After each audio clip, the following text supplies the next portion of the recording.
Let me paint a picture for you. You're in your 30s, maybe early 40s.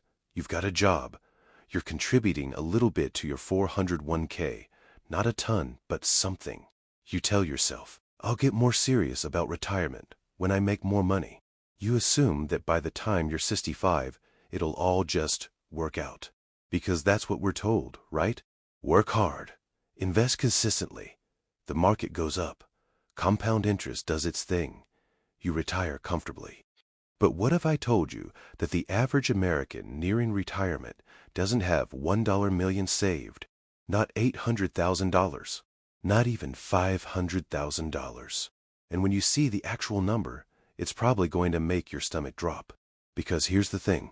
If you're thinking, I'm probably behind, but I'll catch up, there's a very good chance you're underestimating just how far behind most people really are. And that matters a lot. My name is Finn, and I spend way too much time thinking about how much people actually retire with, and why most of us are wildly unprepared. If you're someone who feels like you're doing okay financially, but deep down you're not sure if you're really on track, make sure to hit the subscribe button and give this video a thumbs up if this helps you out. Because today, we're not doing vibes, we're doing numbers, and the numbers are not great. So how much does the average person actually retire with? Let's start with the data. According to the Federal Reserve Survey of Consumer Finances, the median retirement savings for Americans aged 65 to 74 is around $200,000. Let me repeat that. $200,000. Now, you might hear other stats floating around like the average retirement account balance is $400,000 or $500,000. And technically, that can be true. But that's the average. And averages get skewed by a small group of very wealthy people. The median is the middle. Half of retirees have less than that number. Half have more. And that number, roughly $200,000, is what most people are working with at retirement. Now here's what most people don't realize. $200,000 sounds like a lot of money until you turn it into income. Let's do the math. There's something called the 4% rule. It comes from research by financial planner William Bengen and later studies from institutions like Trinity University. The idea is simple. You can withdraw about 4% of your portfolio each year and have a good chance of not running out of money over 30 years. So let's apply that to $200,000. 4% of $200,000 is $8,000 per year. That's about $667 per month. That's it. Now, yes, retirees also receive Social Security. According to the Social Security Administration, the average benefit is around $1,800 per month. So let's add that together. $1,800 from Social Security, $667 from savings. That's about $2,467 per month, before taxes, for your entire retirement. Now ask yourself, can you comfortably live on $2,400 a month in your city? Housing, food, utilities, health care, transportation, maybe helping your kids, maybe helping your grandkids.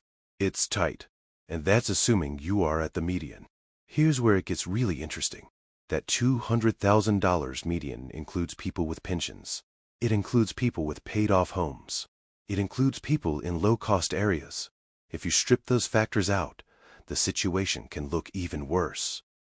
But I'll just work longer. Now, you might be thinking, okay, fine, I'll just work until 70. Look, that's a plan. But it's not always a choice. According to surveys from organizations like the Employee Benefit Research Institute, nearly half of retirees leave the workforce earlier than planned, often due to health issues, layoffs, or caregiving responsibilities. This is where psychology smacks reality. Most people plan retirement, assuming they're in control. But life doesn't care about your spreadsheet.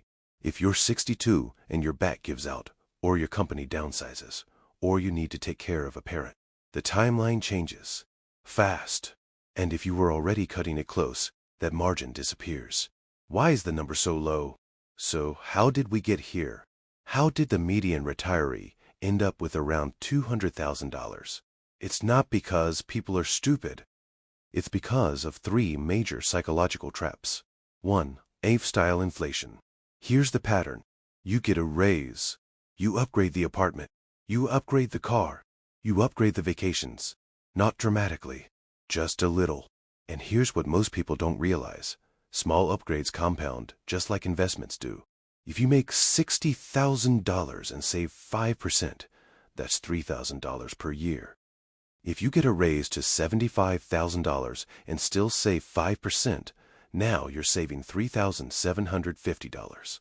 But if you had kept your lifestyle the same and saved the entire raise difference, that extra $15,000, your savings rate could have doubled or tripled.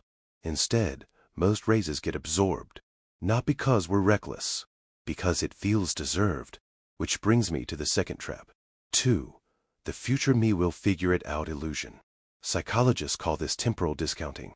We value today more than tomorrow. Saving $500 feels painful right now. Retirement 30 years away feels abstract. So we delay. We say, I'll start maxing my 401k next year. I'll invest more once I pay off this credit card. I'll get serious after this next promotion. And suddenly you're 45. And compounding has 20 years instead of 35. Let me show you how big that difference is. If you invest $500 per month starting at 25, earning 7% annually, by age 65, you'd have about $1.02 million. Start at 45 instead. You'd have about $260,000. Same monthly amount. 20-year delay. Nearly $1 million difference. This is where it gets really interesting.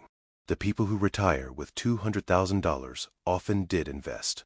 They just started too late or invested too little. 3. Overconfidence in Social Security.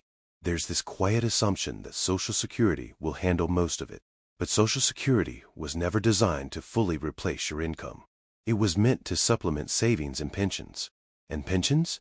They've largely disappeared from the private sector. We moved from guaranteed income to self-directed investing, 401ks, IRAs, and most people were never really taught how to manage that shift. We were handed responsibility without education. That's a dangerous combo. Let's compare to what you actually need. Financial planners often suggest you need 10 to 12 times your final salary saved by retirement. So if you make $70,000 per year, that's $700,000 to $840,000. Even that might be conservative depending on your lifestyle. Compare that to the $200,000 median. There's a massive gap, and that gap doesn't magically close at 60. Okay, Finn, so what do I do? Good. This is the right question, because this video isn't about panic. It's about clarity. Here's what you can do starting today. Step 1. Calculate your freedom number. Not a random goal. Not $1 million because it sounds cool. Take your desired annual retirement spending, let's say per year. Subtract expected Social Security, maybe $25,000 annually. That leaves $35,000 per year needed from investments. Using the 4% rule, $35,000 divided by 0.04 equals $875,000. That's your target. Now it's not abstract. It's math. Step 2. Raise your savings rate. Aggressively. Most Americans save under 10%. If you want to avoid being part of the $200,000 statistic, aim for 25% of your gross income. Yes, that sounds high. But here's the thing. It's easier to increase your savings rate early than to double your investment returns later. You control your savings rate. You don't control the market. Step 3. Automate and increase annually. Every raise? Increase your 401k contribution by 1% 1 to 2%.